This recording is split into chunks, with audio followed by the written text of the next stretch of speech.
Well, hello there and welcome to the Trending Now podcast for a Friday, September the 1st, 2023.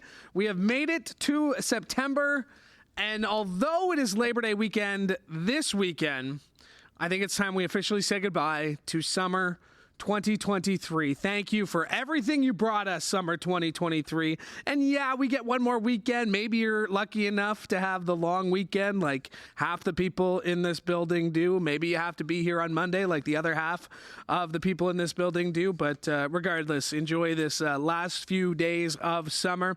And thanks for making the Trending Now podcast a part of your weekend. We appreciate it. Make sure you like and subscribe so you never miss an episode of this show, or maybe any other shows that we may put out in the near future. Just kind of hinting, just saying, maybe just subscribe, like, so you never miss an episode. Of course, Trending Now is every Monday to Friday, 7 p.m. on CHCH and at chch.com, and streaming live on the Trending Now YouTube page. And if you miss it at 7, you can catch it again at 11:30 following the CHCH evening news at 11. Lots to get to in the week that was on Trending Now, including more Greenbelt Drama. Yeah, that's not going away anytime soon. Some sports news we'll get into, including some big news in the world of Canadian soccer. Hurricane Idaila touches down in Florida this week as well. And global affairs of Canada with some interesting recommendations when it comes, or advisements when it comes to heading south of the border. And we'll get to all that coming up in just a little bit. But first, we're going to get with some sad news in the U.S. Another somber day in the U.S., this time in Jacksonville, Florida, grieving the loss of 3 innocent people gunned down because of the color of their skin. Police say the murderer knew exactly what he was doing when he opened fire at a dollar store in Jacksonville, Florida on Saturday. He had authored several manifestos for his parents, the media, and law enforcement detailing his hatred for black people. Investigators also say before the gunman arrived at the Dollar General, he showed up in the parking lot of an historically black university nearby, but was turned away by security for refusing to identify himself. Now, after going to that dollar store and killing 3 people, the murderer, Ryan Christopher Palmater, texted his father and then killed himself. The shooting occurred as the Jacksonville community prepared for what is an annual commemoration of what is known as Axe Handle Saturday. It was an unforgettable exhibition of brutality 63 years ago. When a mob of white people used baseball bats and axe handles to club peaceful black demonstrators protesting segregation at a downtown lunch counter in August 1960. Now, sitting with civil rights leaders, U.S. President Joe Biden addressed the racist act in Jacksonville this week. We can't let hate prevail, and it's on the rise. It's not diminishing. Silence, I believe, as we've all said many times, silence is complicity. We're not going to remain silent. Meanwhile, Florida Governor Ron DeSantis also spoke out against the violence, but he was heckled while speaking at a vigil for the victims. Now, police say the killer was briefly held under state law called the Baker Act in 2017, which states a person can be taken to a receiving facility for involuntary examination during a mental health crisis, yet his guns were legally purchased. Also trending Monday, huge news in the world of Canadian soccer as John Herdman quit as coach of Canada's men's national team to instead coach Toronto FC of MLS. The 48-year-old native of England will assume coaching responsibilities as of October 1st from interim head coach Terry Dunfield, who took over the role following the dismissal of Bob Bradley in June. Now, Herdman comes to the MLS after 13 successful years coaching Canada at the international level. He took over the Canadian men's coach in 2018 after 7 years leading Canadian women, helping them qualify for a World Cup since the first time since 1986, that being the men. And for more on this and many other sports topics of the week, it was a busy week in sports. Luckily, we have Jason Idaila filling in on Trending Now as the reporter. Jason, always great to see you. Thanks for doing this, buddy. Thanks for having me on. Great stuff. Yeah, let's talk about the Herdman stuff first. maybe a bit surprising. World Cup coming to Canada. Has he gotten everything he can out of that job? What do you make of this one? I think he got everything that he could out of that job, considering the temperature and the what's happening within Canada soccer right now. It just doesn't look like a tenable a good job to take right now, considering that if they're axing friendlies and they're not having enough money to settle their labor disputes. And on top of that, he was getting some flack, and maybe I'm hearing reports that there was some unhappiness in the within the team and on certain and that happens a lot, and it just looked. I think it's pretty obvious, and he probably just thought to himself, "Is this worth it anymore?" I mean, 2026 is still 3 years away. It's a long time, and he's got to go through the grind for that long, and he's going to wait that long. And is it worth it? I don't know. I think he already made his mark with the national team already, historically making Qatar and being at the World Cup, because maybe to him it's just like, well, I've been to the World Cup. Yeah. It would have been special, obviously, to be the host nation, coaching them as the host nation, but maybe I just think it doesn't seem like it's worth it anymore. Plus, I'm sure money was a factor. I mean, MLS's got some money. They're deep pocketed, aren't they? Many monies. Many monies indeed. MLSE has. I've met John Herdman a couple times. I've covered the Canadian men's national team. One of my favorite memories involving John Herdman happened at BMO Field. Canada was taking on U.S. I was working the camera crew for One Soccer at the time, and I was basically just a handheld shooting behind the scenes stuff. And we were in the tunnel, and everybody else is getting out. They're doing the jumping thing. John Herdman was the last one to go out the tunnel. He looked at me, gave me a little fist bump, and he walked out onto the field. And I was like the last little fist bump that he gave before he walked on the field. Canada beat the U.S. 2-0 that game. Huge. I think it was the first time they had beaten the U.S. in like 30 years or something like that. But it was kind of cool to get that little fist bump from John Herdman. He's not a tall guy. He's like 5'6", man. He's a small, petite little dude. He's awesome though.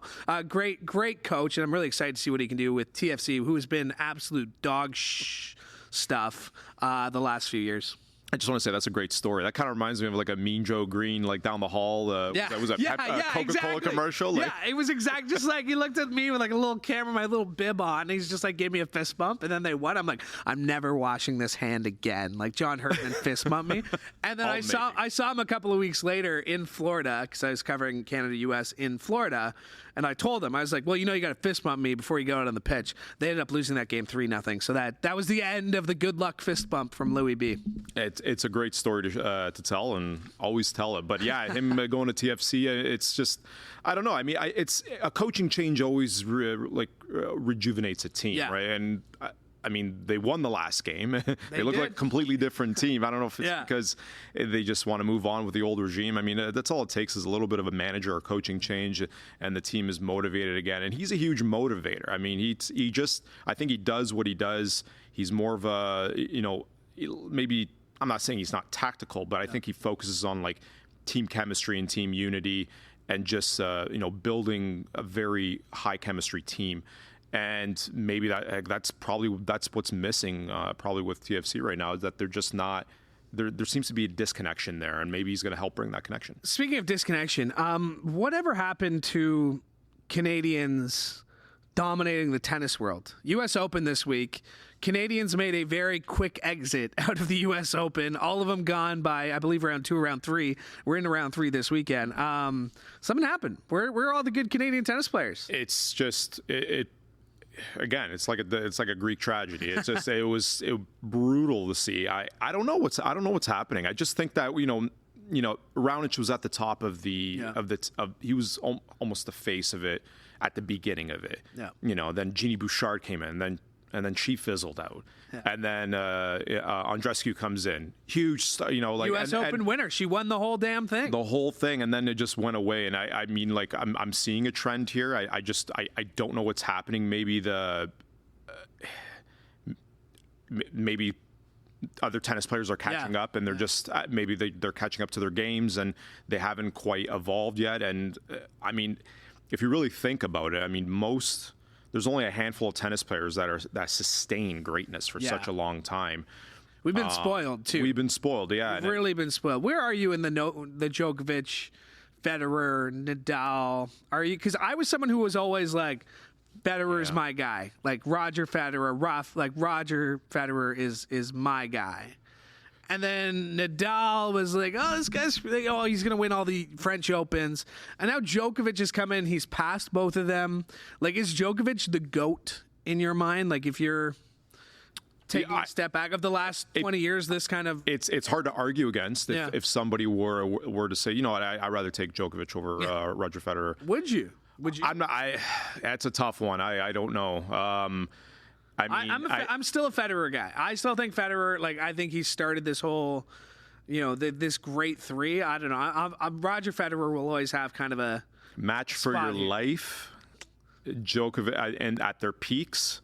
There were a lot of great Wimbledons, Roger Federer, Rafael Nadal, and then Djokovic kind of came in as the younger one by a few years. I think Nadal, I mean, there might be the reputation. No, sorry, what I meant to say. I think Nadal might have the reputation because he's the king of clay. Maybe clay was just kind of like maybe it might be a little heavier on the success on just clay, while the others... Or well-rounded? Well-rounded. I don't know. I'm not saying... No, I'm sure... I'd have to look it up, but I'm sure Nadal's won lots outside of clay, but maybe that's just kind of the narrative around Nadal. But, I mean, I don't know. There was... I will say there was a time where... was Djokovic the better athlete? I don't know. Does it come down to athletics, athletic ability? I don't know. I just love people putting people in a box and being pick one. You know what? Pick one. In match of your life, both of them at their peaks, I probably would take Djokovic. There you go. Okay, see? Then now we have the answer. Big weekend, Labor Day Classic.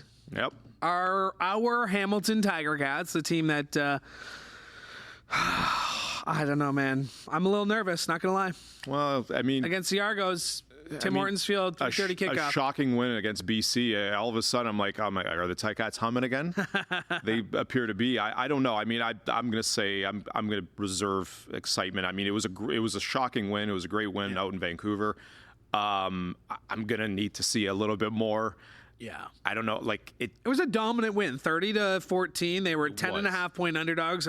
Going into the game on last week, you and I were talking a week ago today. Yep. And I said, I can't remember that I've seen the Ticats 10.5-point underdogs. And what do? They win by 16 points. I think the makeup of the team, and if Powell's still a quarterback, is that this is a team that's the defense is going to have to keep the games as low scoring as possible. They're going to have to stop points from getting on the board, and we're going to have some semblance of a running game, and Powell's just going to have to not turn over the ball. Very ground and pound and defense, low scoring games, and as long as the Cats can keep that, I think they give them you never know, they could have a turnaround. I just can't see them getting into a shootout and beating a team.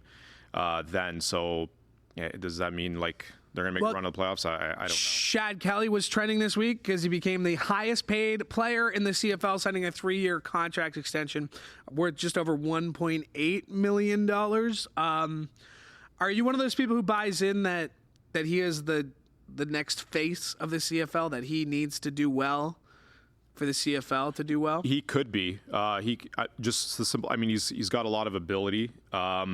It's he was kind of that high, he was a fairly highly touted college player. Yeah, absolutely, without a question. It just didn't work out in the NFL, and it might have been a very quick and aggressive move by MLSE to give him that contract extension because, I mean, the Argos are seeing better days with people in the stands now. There's more people in the stands. They're getting momentum, and it's like, well, let's make a splash, extension signing here. Let's be serious about keeping him on the roster. Yeah. Because, will he go back? Will he have another shot at the NFL? He could, but as long as the Argonauts say, hey, we want to show some commitment. MLSE wants to show commitment to their team. Yeah. I think that is where that could also play into him being a potential face of the league. But I don't know. I think I don't think he's the only one, but being a Toronto Argonaut quarterback, I don't know. Maybe in my own world, it feels like there is some. It's like I equate to center fielder for the Yankees or or quarterback for the Dallas Cowboys, because the Argonauts are as they have a deep history, right? Absolutely. Absolutely. It should be fun. It should make Monday a great game. I know you're very busy. What are you working on today? Oh, it's going to be what we're going to actually, I'm delving into what is actual Marxism. Okay. After there was another video, again, Pierre Poilievre going viral again. He was calling Justin Trudeau and his father Pierre Marxists, and that's a pretty big, shot being thrown at the prime minister's way, and it's political sparring, right? Yeah. And it's showing that I'm working on the fact that I'm just looking at the history of these two men just don't actually, and as experts are telling me, these are two men that just don't like each other, and it's going to get ugly. It's it's not a good thing, obviously, because I think it's unfortunate to be in a very politically charged point of time, for anybody, whether you're in Canada, United States, or whatever. Yeah. But that's what I'm going to be working on. And, the term gets thrown around a lot, but I'm like, do people actually know what it means? You'll find out. All right, we will find out. Jason Idaila, thanks so much for doing this. Awesome. Appreciate it. Thanks, Lou. All right, Jason Idaila, he's the reporter this week on Trending Now. Now, also trending this week, Hurricane Idaila making landfall in Florida. The storm plowed through the Big Bend region of the Sunshine State, where millions of residents had either evacuated or hunkered down in anticipation of a dangerous storm surge of tidal water. Now, drawing on strength from the Gulf of Mexico's warm waters, Idaila unleashed destructive winds and torrential downpours, flooding streets from Tampa to Tallahassee. Overnight Tuesday, Idaila attained an extremely dangerous Category 4 intensity with maximum sustained winds of over 200 kilometers an hour. By late morning, though, wind speeds had dropped, reducing the storm to a Category 1 as it entered Georgia. More than 400,000 homes and businesses in both states were without power at some point, and U.S. airlines were forced to cancel over 1,000 flights as a result of the storm. Florida Highway Patrol say 2 drivers died in separate rain-related crashes, while over 75 people needed to be rescued from floodwaters in St. Petersburg alone. U.S. President Joe Biden speaking after the initial aftermath of the storm, calling it another example of the climate crisis. I don't think anybody can deny the impact of the climate crisis anymore. Just look around. Historic floods, more intense droughts, extreme heat, significant wildfires have caused significant damage like we've never seen before, not only throughout the Hawaiian Islands in the United States, but in Canada and other parts of the world. Biden also saying that he talked to governors from the states where Hurricane Idaila was expected to have the most impact and was ready to mobilize any federal resources needed by them. Idaila is the 4th major hurricane to strike Florida in the past 7 years, following Irma in 2017, Michael in 2018, and Ian, which peaked at Category 5 last September. Sticking with the U.S. in trending news this week, U.S. laws centered around drag shows and gender care have prompted Canadian officials to advise their own citizens to proceed with caution when visiting south of the border. This week, Global Affairs Canada updated its international travel advisories, warning members of the LGBTQ+ community that they may face discrimination in some parts of the U.S. This follows a warning from U.S. Homeland Security that threats of violence against the queer community were becoming more frequent and intense. Global Affairs Canada updated its international caution by saying, quote, since the beginning of 2023, certain states in the U.S. have passed laws banning drag shows and restricting the transgender community from access to gender-affirming care and from participation in sporting events. Now, experts on the home front believe that the travel caution is justified as the move comes after at least 18 U.S. states passed laws that limit or ban certain things, including gender-related care for minors and sexual orientation in schools. And that was felt right here at home that we're going to get to in just a second. But before that, we're going to bring into the conversation, trending now, producer Laura Sebin. And I mean, Laura, this really shouldn't come as a surprise. based on what's going on in the States, you were on the show a couple of months ago talking about how certain activist groups in the U.S. were also warning about going to Florida or other states like that. I mean, scary stuff that these advisories have to be put out in the first place. Yeah, I think it's crazy that this is happening in 2023. Like, it's truly alarming how backwards some of the things in North America are going right now. And like, these people aren't doing anything wrong. They're just trying to live their lives as their authentic selves. And I don't know, the U.S. seems to have a problem with it. And I just really hope that should we have an election in the future federally and things change hands, that the Conservative Party here doesn't try to do the same thing. I mean, to your point about it, it's scary seeing what's happening in the States. I mean, this is also happening right here at home. A little right? bit. This is, I mean, maybe not to the laws that are being put in place, but you and I have both seen stories in our own backyard about drag breakfasts that are being protested because it's the critics, people are saying it's you're targeting children. I just a child's gonna be gay.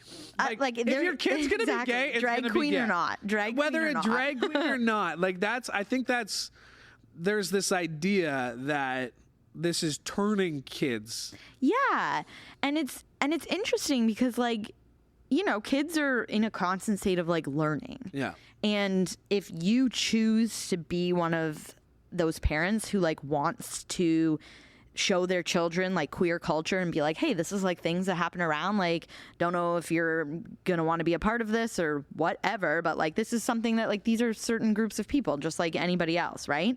If you choose to be like one of those parents, like, you can describe drag queens and queer people like literally any way you want. And same thing for people who might not want their children to know about that. If you walk past a drag show one day with your kid and your kid looks at you and goes, what's that? You can explain to them what that is any way you want. So you can not tell your kid anything about drag queens if you don't want. And there's no way that they're going to know, especially if they're like under the age of 12. Like, they don't know what the internet is. I mean, that's the other thing. That's the other thing here is that parents do not know 90% of what their kids are doing on the internet. It's I like, as somebody who grew up with the internet and who grew up with you know, parents, but like, I know how to finish that, but like, they don't know at least 90%. Oh yeah, like my parents were so anti-internet. Like they were like, nope. Yeah. We didn't get a computer in my house until I was in grade 7.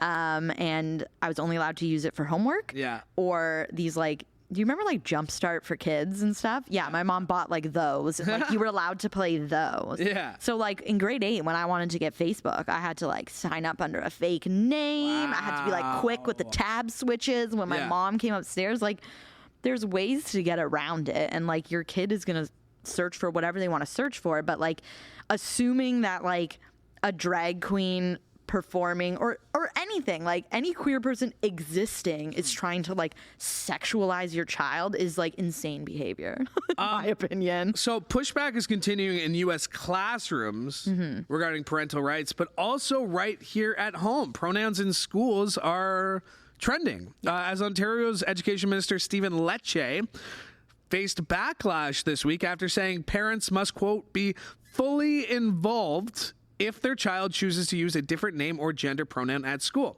Now, the new education policy in Ontario follows similar ones in Saskatchewan and New Brunswick that require parental consent when children want to change their name or pronouns at school.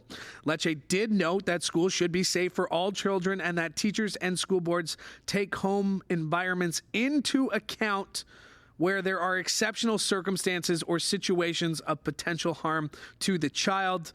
Meanwhile, opponents to the policy say they will cause some students to go back in the closet or could also embolden people to express more homophobic and transphobic views. I think that last line there, I think, is the one that people think it's okay to be a homophobe or a transphobe because, well, the law is on their side here. 100%. And I think one of the really, like, being even though it is 2023, being any kind of gay as like a child is like still kind of scary. You don't know 100% if your parents are on board. You don't know if your family members are on board. You don't even know like sometimes if like your teachers are on board. So some kids actually feel like school is a safer space to express themselves than they do at home. And like if your kid decides they want to go by he, him pronouns instead of she, her at school, while I understand from a parent's perspective, you would like to know that, it's not like life ruining if they choose to say like, I don't want to be this person in front of my parents yet.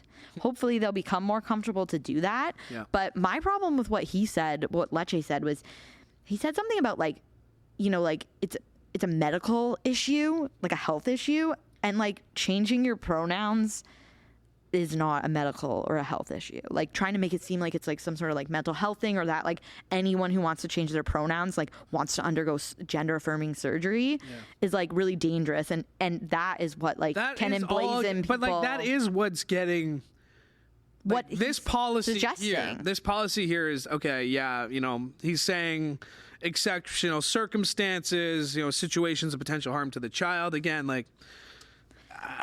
You But know, that I can understand why 100%. people are for this, but 100%. I also think like But the you can't put it all under one. Yeah, the teacher can't, in those circumstances, the teacher can't go to the parents first. The teacher has to go to the kid first and Oh be like, yeah. hey. Oh yeah, and that's kind of the duty to report. Yeah. If a kid comes and says You need to. You got to talk to the kid first and be like, I've- are you, you know, what's up? Are you Yeah. cool with this at home? Do you go by these pronouns at home? Do you go by this name at home? Especially and if you LGBT don't, and if you don't, why not? Like, are you scared? Like, you shouldn't be like, oh, this person wants to use different pronouns. Let me tell their parents right away. Because you don't. Well, it's just the things like the things you see, like suicide rates among LGBTQ youth, and the suicide rates of those individuals versus the general population. Like it's because of things like this. Yeah. It's because they don't have a safe place at home. They don't feel comfortable at home. And I don't know. This is. And I know that they have got bigger issues to fry because we got the green. Not even bigger issues, but the green belt. Like It's like, I don't know. I think this policy or this like idea will be worse in Catholic schools. Like, I don't know if you went to a Catholic school, but I did, and I graduated in 2013, so about 10 years ago, which is jarring to say. But there were assignments when I was in grade 12 that were homophobic, like through and through. Like one of the essays I had to write was to prove why, according to the catechism in the Bible, being gay is morally wrong. I had to literally write an essay about that in 2013 in Catholic high school. So even schools aren't really that safe right now for LGBTQ students. Well, we've seen those groups too. They've raising the pride flag becomes a thing. Putting a flag, putting a flag to show that students that they are welcome here is triggering to people. And the other thing is like, who cares? It doesn't affect Let them live their lives. Like, who cares? I know. Especially the people who are protesting to save the children who don't have any children, and also the children. No, anyway. Thanks for doing this. Big plans for the weekend? Do I have big plans for the weekend? It's Labor Day weekend. Well, we don't get a long weekend. I do. Oh, do you? Yeah. Wow, I'm working next Saturday, so I'm working next Saturday at Supercross. So I made a deal. Okay, well, whatever. I'm getting Labor Day. This is my first long weekend since I've started working here. So that's I love 14 that for months. you. So like Friday to Monday, I'm probably only going to check my emails like twice, even though I have no reason to check them. Just force of habit will make me check my. Well, yeah. Well, I'm going to a winery Saturday and then hanging out with some old friends Sunday. And what are your exciting? How old are your friends? Like not old friends. What are you doing with your first long weekend? I'm heading up to Guelph. Heading up Brothers Brewery. Shout out to my boys, Brothers Brewery, in Guelph. Nice. They own the joint.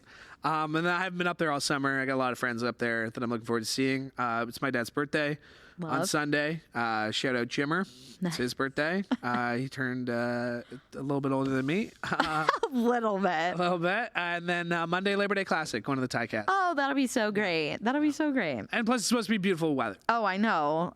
about time. About time. Laura Sebin, thanks so much for doing this. Always appreciate your insights on this. Thanks, Louie. All right, that's Laura Sebin talking about everything that's going on when it comes to pronouns in schools in Ontario, as Stephen Lecce trending this week. And sticking with the Ontario government, the Greenbelt. Yeah, it's still a thing. Despite what people may say, the Greenbelt is still a thing. And mistakes were made. Big mistakes. And now Premier Doug Ford is mad. Guess what? You're done. You're gone. Test me out. Try me again. That's the reaction many were expecting to have of the Premier, that he'd have towards his housing minister. But that was actually the message to developers his government sold Greenbelt land to. Now, a harsh message from the Premier for developers. Because I'm fed up with it. Absolutely fed up with playing little games. And again, I don't care who you are. You're going back in the Greenbelt unless you start building homes. And again, try me. Ford did have a much gentler tone while addressing questions about whether he will be firing his housing minister. Minister Clark has a tough job, and his goal is to continue building homes. I saw the report. I read a good chunk of it last night, and admittedly, the process could have been a lot better. Now, all this after the province's integrity commissioner found Steve Clark violated 2 sections of the Members' Integrity Act as the government removed land from the protected Greenbelt for housing. Clark did apologize on Thursday. Yesterday's report of the Integrity Commissioner pointed to very clear flaws to the process that led to the removal of the lands being removed from the Greenbelt. I accept that I ought to have had greater oversight over my former chief of staff and over the process. And to Ontarians, I want to say very sincerely that I apologize that I did not. But he also stuck to his message, even as reporters did not hold back asking the minister, who himself has called for other politicians to resign multiple times, including cabinet ministers, why he is not stepping down from his role after a scandal like this. Well, the buck's not stopping anywhere. Premier Clark's still here. And here, I am really surprised that Minister Clark still has his job. You know, the longer the Minister Clark sticks around, the more this sticks to the Premier. The longer that Minister Clark is in his job, the more the stench or the smell of this thing rubs off on the Premier.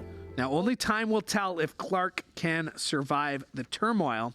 And for more on this, very pleased to be joined by Trending Now host, Kelly Patello. Hi. Hi, Kelly.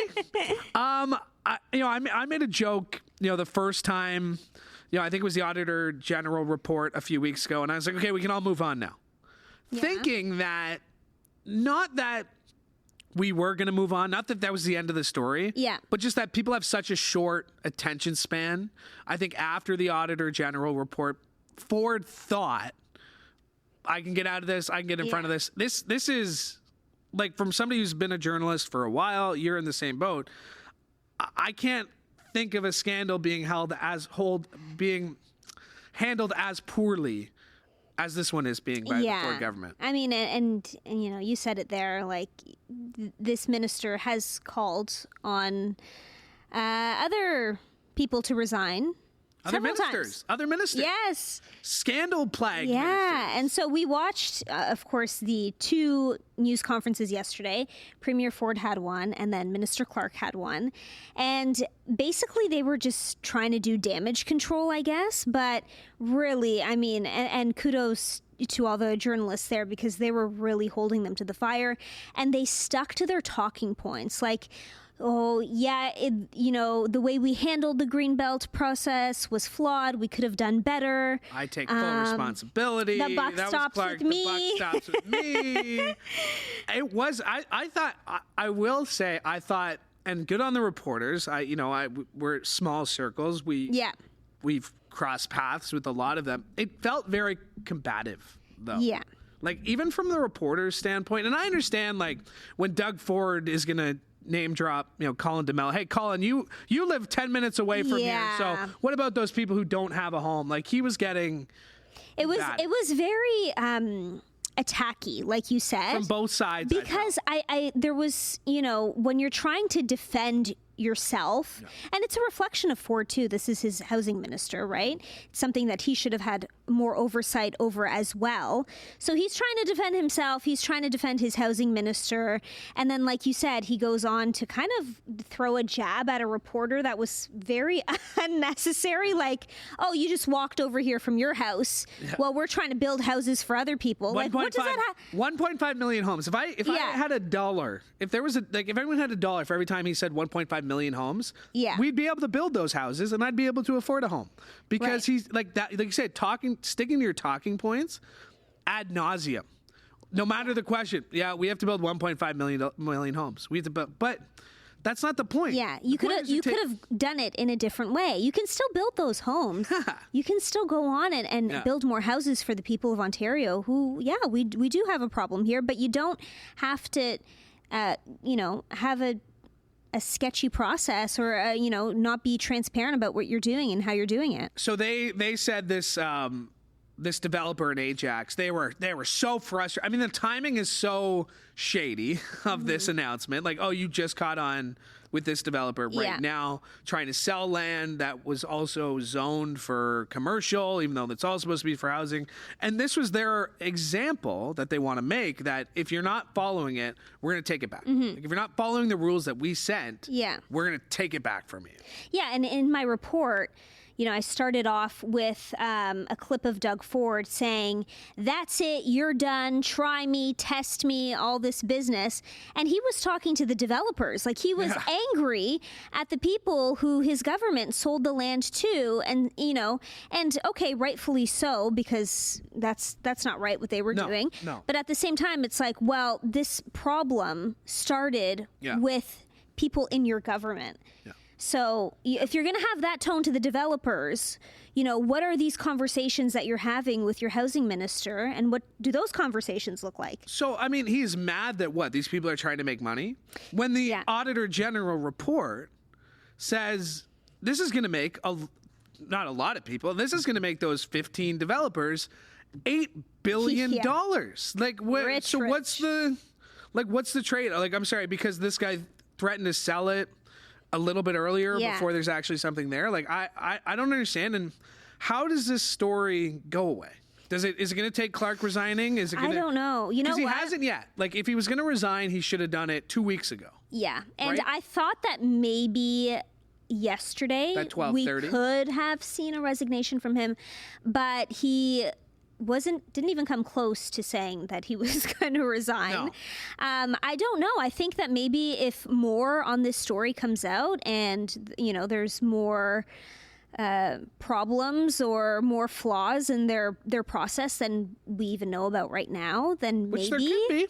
I mean, but I think this was kind of the last investigation, the RCMP investigation last week, or the inquiry into an investigation. Something might come out of that, but I'm not convinced that Ryan Amato has not already been hired by a developer as a lot. Like, those are the nitty gritty of the reports, both the Integrity Commissioner and the Auditor General, that it just rubs me the wrong way, because the lobbying industry is so, I don't want to say perverse, but it's pretty damn close. Yeah. Of like, oh, you worked in the Premier's office for 5 years and now you're a lobbyist for this company? Like, yeah, of course you have connections. Like, lobbying in general, like, that's a whole different conversation. But I don't know, the election's far, like, John Fraser goes out there and says something. Yeah. Like, most people don't know who he is.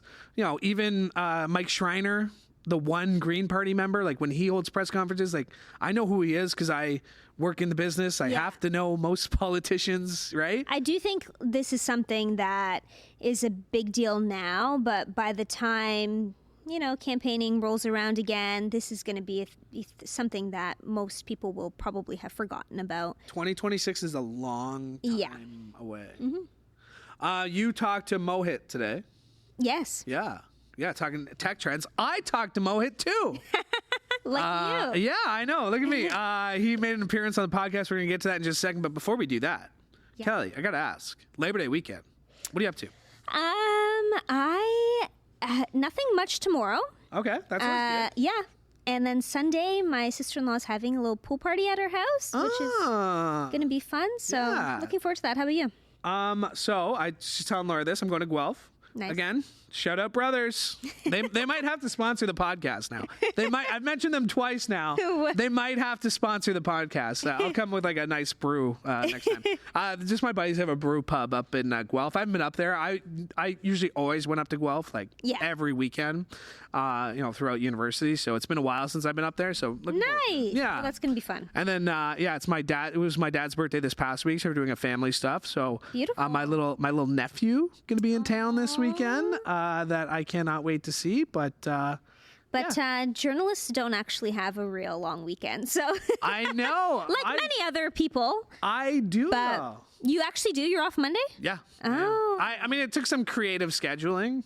Like they asked me to work a different shift. Oh, okay. Like, can I have Monday off? Oh, you swung that. So eh? I know. So I'm going to the Labor Day Classic. Beauty. Yeah, for the first time as a fan in a very long time. So that should be fun. 3:30 kickoff, Tim Hortons Field, should be a lot of fun. Nice weather? Or? Beautiful, like 31. Like I'm gonna get like burnt. I'm gonna be red. I'm gonna be red faced, like tomato face coming in on Tuesday.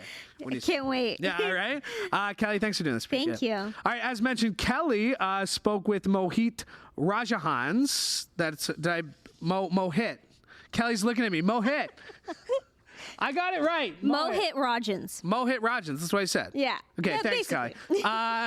Thanks for sticking around to help me with that one. But I also spoke with Mohit after Kelly did, and here's just a little bit of our conversation from earlier today. Back to school, obviously a very interesting time when it comes to tech. So what's some of the news you're following as we head into the new school year? Yeah, it'll be interesting to see how many different technology companies are really going after the education market, considering they all have come out with latest innovations that they're hoping really goes after Gen Alpha and Gen Z. And most of that is embedded in the talk around artificial intelligence. But a lot of what I'm tracking as well is the social media shift. So basically, we're in a point right now where people are coming to terms with what they're really using social media for. And I get all these questions often from parents right down to people in business where they talk about the simple things that they just can't navigate. And what's happening is we've gone from a place where everybody feels like they need to be on every social media platform to really finding the value in creating community on one or two places based on your needs. And that's the part that I'm really loving to explore right now. The fact that, 5 generations on the internet, how are you all navigating for what you actually need in your life? How are parents keeping an eye on what their kids are doing online, especially going back to school? How has that been developing, and where are we at when it comes to those conversations that parents should be having with their children when it comes to these social media apps? Truth be told, the status of digital literacy in this country is horrible. We are not in a situation where any one entity is being held accountable. Many parents struggle to keep up the same way that we struggled to keep up with any pop culture reference growing up in this country. The truth is, kids end up using a lot of these apps in some cases for just one thing or for a week sometimes. Where we have to go back to is understand that the phone is no longer a toy, it's a tool. And if our kids don't understand those apps as being a part of that tool, then they're not in a situation yet where they should be using any of the apps. Most social media apps are actually age restricted. What I would encourage parents is to at first introduce them to that concept, that there is an age restriction associated with their use, and furthering some of the issues associated with not abiding by those rules could be problematic. Let's get back to some of the back to school trends. What are you looking at heading into the new school year when it comes to technology trends? I think we're going to go full in and trying to understand more about how artificial intelligence is going to change the way people are actually learning. I think some teachers will really dive into how to use these tools inside of classrooms and make, of course, technology a little bit more immersive and education more immersive in that process. On the other side, I think we're going to start to see more restrictions on how social media can be used within classrooms as well. Twitter is a great example, going through their rebranding as X. A real vital way for educators to use news sources has been Twitter in the past. There's going to be a reimagining of relying on social media. And then let's not forget, there's an aspect of Canadian news that's missing right now when it comes down to social media. And how are you going to reteach people about how research works inside of the classroom? All of these things are things that I'm following. You got a new book that you're working on? I do. I have a new book, an ebook out called Navigating the Social Media Shift, and it's really designed furthering these conversations for parents and professionals. Awesome. Mohit, thank you so much for doing this, extending our conversation a little bit further that you had with us earlier. So thank you so much. Really appreciate it. Always a pleasure. Thanks for having me. That was Mohit Rajans. My thanks to him for joining me as part of the show. My thanks to Kelly Botello. My thanks to Laura Sebin. My thanks to Jason Gaidola as well. My thanks to everybody in the control room who helped put the show together. And the editors, everybody who really gets the show off the ground. Because Fridays I come in and I'm like, I'm doing a podcast. And then somehow, by the end of the day, there's a podcast. So I appreciate everybody's hard work in making this show what it is. Make sure to like and subscribe so you never miss an episode. I'm Louie Butko. From all of us here at CHCH, hoping you have a great, long weekend.